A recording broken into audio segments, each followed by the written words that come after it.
Assalamualaikum warahmatullahi wabarakatuh. Saat ini saya akan membahas tentang LKS yang sudah kalian kumpulkan pada hari Sabtu kemarin. Langsung saja, untuk nomor 1, menentukan yang mana sistem terbuka, tertutup, dan terisolasi. Secara gambaran besar, semua jawaban dari kalian sudah benar, di mana gambar A adalah sistem terbuka, gambar kedua adalah sistem tertutup, dan gambar ketiga adalah sistem terisolasi. Jadi yang diminta dari soal ini cukup menentukan yang mana sistem gambar yang sistem terbuka, sistem tertutup, dan sistem terisolasi. Tidak meminta kalian untuk menjelaskan apa itu masing-masing dari ketiganya. Kita lanjutkan yang pertanyaan kedua tentang apa itu exotheorem dan ciri-cirinya. Saya rasa semuanya 100% jawabannya benar di sini. Kemudian contoh-contoh reaksi exotheorem juga semuanya sudah benar. Kemudian di sini mengapa reaksi endoterm, mengapa fotosintesis termasuk reaksi endoterm. Jadi di sini ada beberapa jawaban yang benar dan ada yang salah. Nah, untuk jawaban yang benar, contohnya seperti ini adalah contoh yang benar, karena fotosintesis itu menyerap energi melalui cahaya matahari. Jadi ketika menyerap energi, maka dia termasuk reaksi endoterm. Nah, secara pengertian untuk pertanyaan ciri-ciri reaksi endoterm, semuanya sudah benar. Dia perubahan entalpinya positif, terus terjadi dengan penurunan suhu, seperti itu.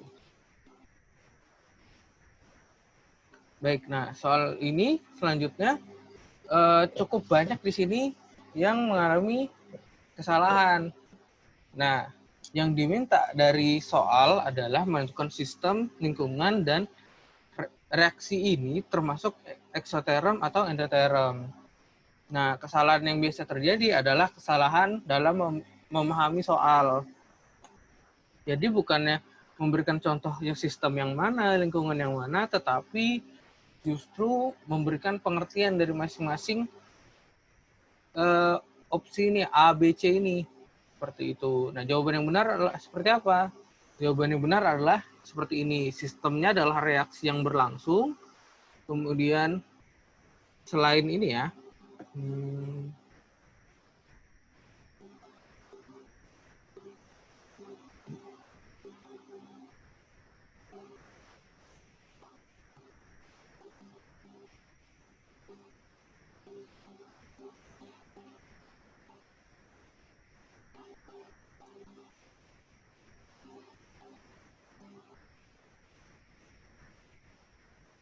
oke.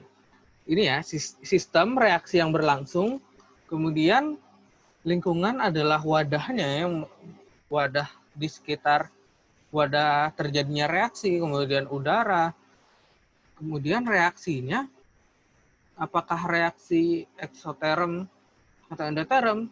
Reaksinya adalah reaksi eksoterm, karena nilai delta H di sini ditunjukkan bahwa dia negatif.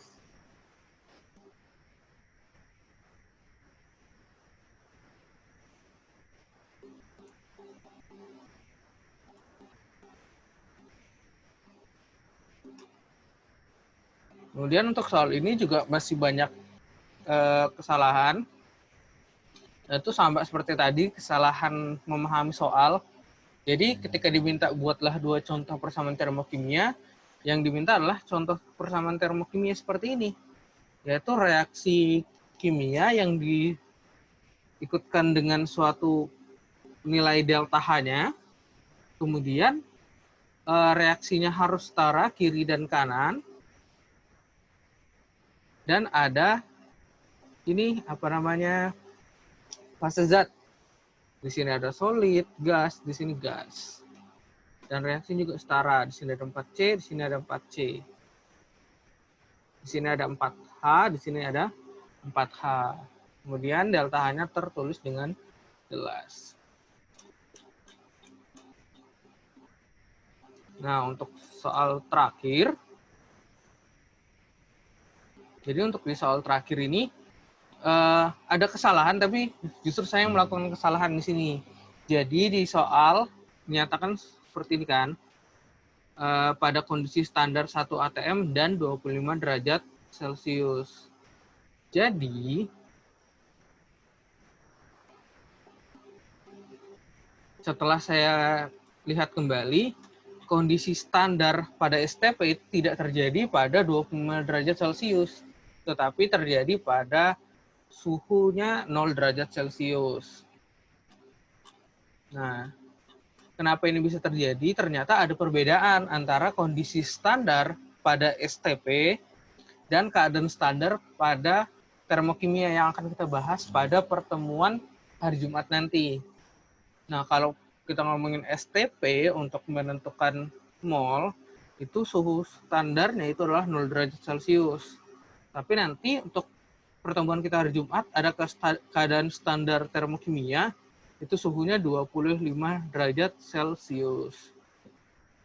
Jadi situ kesalahan saya pada saat mengajar kemarin.